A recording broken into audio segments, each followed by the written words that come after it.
রোজা রাখা অবস্থায় কি গুপ্তাঙ্গের লোম পরিষ্কার করা যাবে? তারাবির নামাজের মাঝে বা শেষে কি দোয়া করা যাবে? রমজান মাসে দৈনিক ওজিফা হিসেবে কোন কোন সূরাগুলো পড়ব? মসজিদে যদি তারাবির হক আদায় করা না হয় তাহলে কি একাই নামাজ পড়া যাবে? রোজা অবস্থায় ঘুমের মধ্যে স্বপ্নে কিছু খেতে দেখলে কি রোজার কোনো সমস্যা হয় কিনা? জাকাতের টাকা খরচের খাতগুলো কি কি?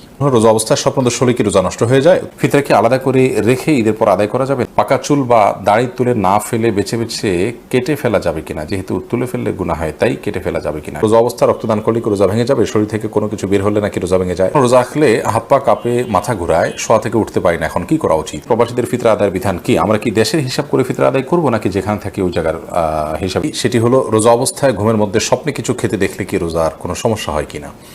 রোজা অবস্থায় স্বপ্নে যদি আমরা কোনো কিছু খেতে দেখি তাতে আমাদের রোজার কোনো ক্ষতি হবে না। স্বপ্নে শুধু খেতে দেখা নয়, অন্য যাই দেখি না কেন, স্বপ্নে দেখা বিষয়গুলো যেহেতু বান্দার এখতিয়ারাধীন নয়, ইচ্ছাকৃত মানুষ স্বপ্নে দেখে না সাধারণত, যার কারণে এটার কোনো দায় বান্দাকে বহন করতে হবে না। বিধায় রোজা অবস্থায় স্বপ্নে আমরা যাই দেখি না কেন তার জন্য আমার রোজা ভঙ্গ হবে না।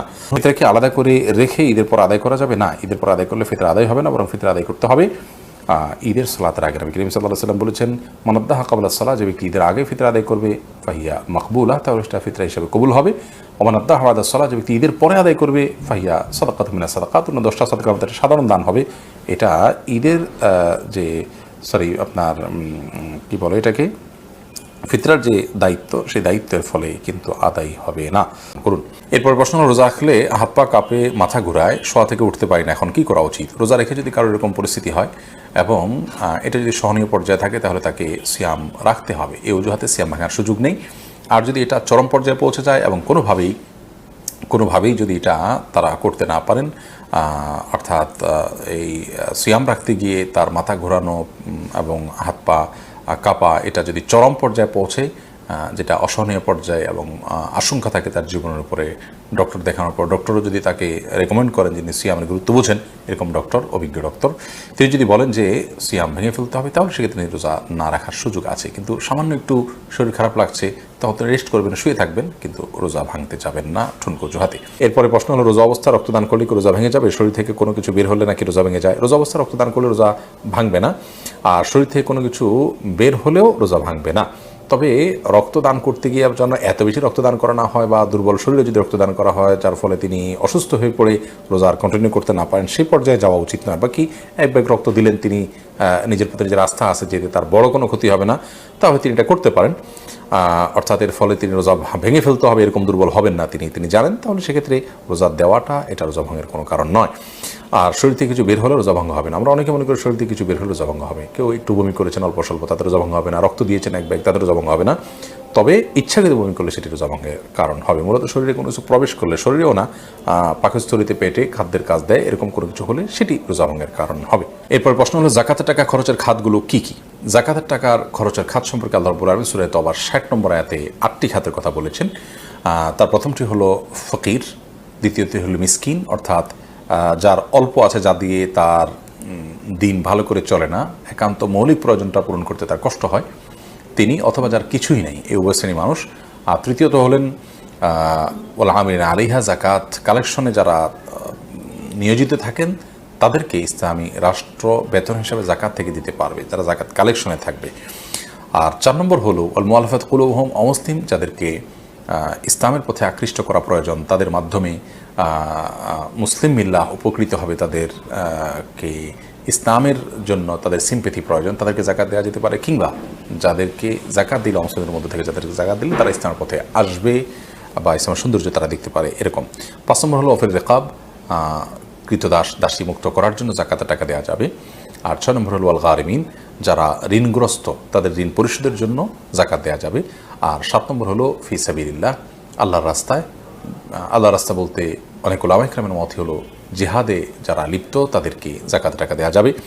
আর 8 নম্বর হলো ইবনে সাবিল, মুসাফির বা পথিক, যার সাথে পর্যাপ্ত টাকা পয়সা নিয়ে খরচ করার মতো, হয়তো তার বাড়িতে ঠিকানা, গন্তব্যে অনেক টাকা পয়সা আছে, তো এরকম পথিক, মুসাফির, তাদেরকেও জাকাত দেওয়া যাবে। এরা হলেন জাকাতের খাত।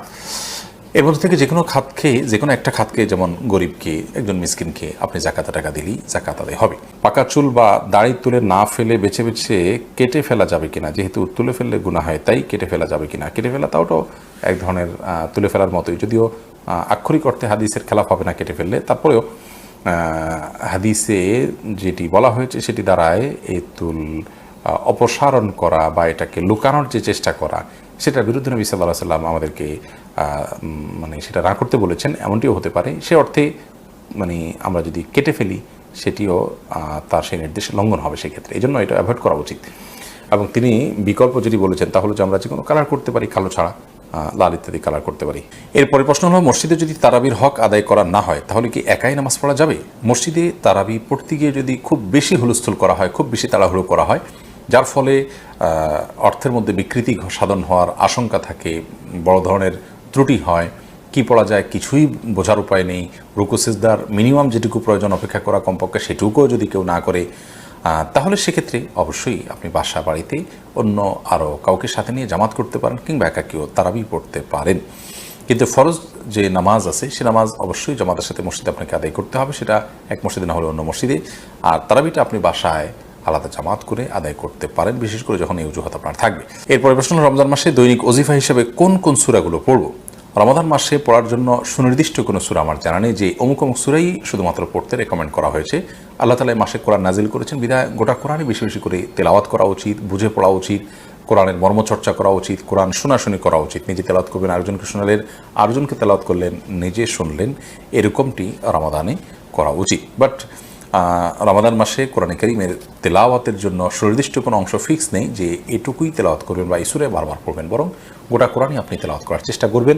পুরো কোরআন যদি পড়ে শেষ করতে না পারেন, আপনি চেষ্টা করবেন কোরআনের মধ্যে থাকার, কোরআনের মধ্যে সেটা কোরআন পড়তে পড়তে আপনি মাঝামাঝি যান বা যতটুকু যান গেলেন, কিন্তু কোরআনকে আপনি পড়ে এবং কোরআনকে সময় দিয়ে আপনি রমজান কাটানোর চেষ্টা করবেন। সুনির্দিষ্ট কোনো অংশই পড়বেন এমন কোনো রেকমেন্ডেশন কোরআন হাদিসে আছে বলে আমাদের জানা নেই। মাজিদুল ইসলাম আপনি লিখেছেন, প্রবাসীদের ফিতরা আদায়ের বিধান কি? আমরা কি দেশের হিসাব করে ফিতরা আদায় করবো নাকি যেখানে থাকি ওই জায়গার হিসাবে দেওয়া লাগবে? আপনি যেখানে থাকেন সেখানকার হিসাব করে আপনি ফিতরা দিবেন। তারাবির নামাজের মাঝে বা শেষে কি দোয়া করা যাবে? দোয়া তো যে কোনো সময় করা যায়, সে অর্থে আপনি তারাবি সালাতের মাঝে অথবা শেষে আপনি আল্লাহর কাছে দোয়া করতেই পারেন, কিন্তু এটাকে সিস্টেম বানিয়ে নেওয়া যে 4 রাকাত পর পর দোয়া কিংবা শেষ হওয়ার পর সুনির্দিষ্ট একটি দোয়া গদবাদা হাত তুলে করা, এটিকে সিস্টেম বানিয়ে নেওয়াটা এটি বেদাতে পর্যবসিত হওয়ার আশঙ্কা আছে। শরীয়ত কোনো কিছু যদি নির্দেশ না করে সেটাকে শরীয়তের নির্দেশ মনে করে কিংবা সেটাকে শরীয়তের নির্দেশের মতো গুরুত্ব দিয়ে যদি কেউ আদায় করেন, তাহলে সেটাকে সওয়াবের কাজ, এই ইবাদতের পদ্ধতি বা নিয়ম যদি বানিয়ে নেন কেউ, তো সেটি বেদাতে পর্যবসিত হওয়ার সমূহ আশঙ্কা আছে। আপনি নিজে থেকে এমনি কখনো দোয়া করলেন, কখনো করলেন না, সেটা একান্ত আপনার ব্যক্তিগত বিষয়, কিন্তু সুনির্দিষ্ট দোয়ার ফরম্যাট ঠিক করে নেওয়ার কোনো সুযোগ কিন্তু নেই।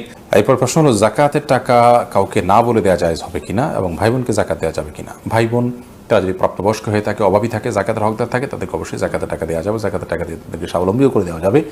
এবং জাকাতের টাকা দেওয়ার সময় জাকাত যিনি নিচ্ছেন তাকে না বলেও দেওয়া যাবে। আপনি মনে মনে নিয়ত করলেন জাকাত দিচ্ছেন, তাকে বললেন যেটা আপনি খরচ করেন, আপনি নিয়ত করলেন জাকাত থেকে দিচ্ছেন, এটা যথেষ্ট হবে। তাকে বলে দেওয়াটা এটা আবশ্যক কোনো বিষয় নয়। একা একা নামাজ পড়ার ক্ষেত্রে সূরা কোরআন তেলাওয়াতের সময় ঠোঁট না নাড়িয়ে মনে মনে তেলাওয়াত করা জায়েজ আছে কিনা? একা একা যখন আমরা সালাত আদায় করবো তখন সূরা, কেরাত ইত্যাদি এগুলো আমাদেরকে ঠোঁট নাড়িয়ে তেলাওয়াত করতে হবে। মনে মনে তেলাওয়াত করলে সেটা তেলাওয়াত হিসাবে গণ্য হবে না, কোরআন পাঠ হিসাবে গণ্য হবে না। পাঠের জন্য অবশ্যই আমাদের ঠোঁট, জিহ্বা ইত্যাদি নড়তে হবে। এর পরের প্রশ্ন হলো, রোজা রাখা অবস্থায় কি গুপ্তাঙ্গের লোম পরিষ্কার করা যাবে? উত্তর হলো করা যাবে, কোনো অসুবিধা নাই। এর ফলে রোজার বা সিয়ামের কোনো ক্ষতি হবে না।